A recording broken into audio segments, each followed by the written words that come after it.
Hello everyone, বৃষ্টিস ব্লগে সবাইকে স্বাগতম। নতুন একটা ভিডিওতে আপনাদেরকে সবাইকে ওয়েলকাম জানাচ্ছি।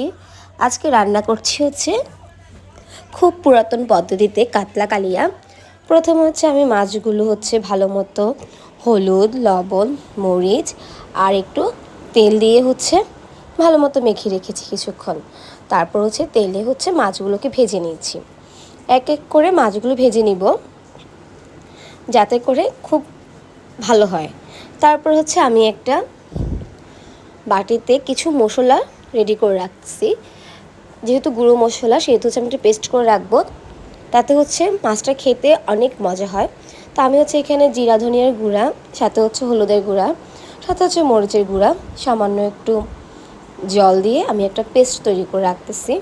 এটা কিছুক্ষণ রেখে দেব যাতে ভালো মতো পেস্টটা গলে যায়, এই আর কি, যাতে মানে যখন রান্না করব ভালো হয় সবজিটা। তারপর হচ্ছে আমি মাছ ভাজতে ভাজতে হচ্ছে সাথে হচ্ছে কী কী উপকরণ নিচ্ছি।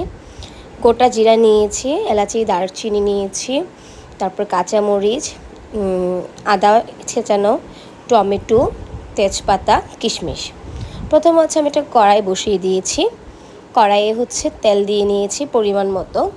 যেহেতু একটু ঝোলটা একটু তেলচে তেলচে হবে, তো একটু একটু বেশি পরিমাণ তেল দেওয়াটাই ভালো। আর যারা হচ্ছে একটু হার্টের রুগী আছেন তারা একটু পরিমাণ মতো খেতে পারেন। তারপর হচ্ছে আমি এক এক করে সব মশলাগুলো দিয়ে নিয়েছি, দিয়ে হচ্ছে আমি একটু ভেজে নিচ্ছি।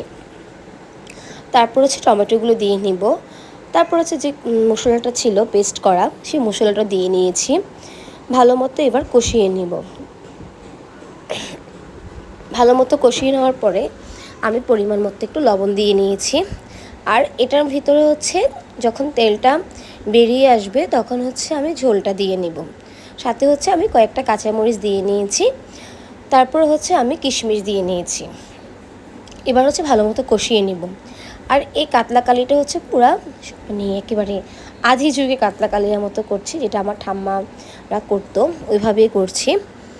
তো যেহেতু মাছটা অনেক বড় ছিল, তো হচ্ছে আমি কয়েক পিস রান্না করছি। এই যে দেখতে পাচ্ছেন উপরে তেলটা একটু উঠে এসেছে।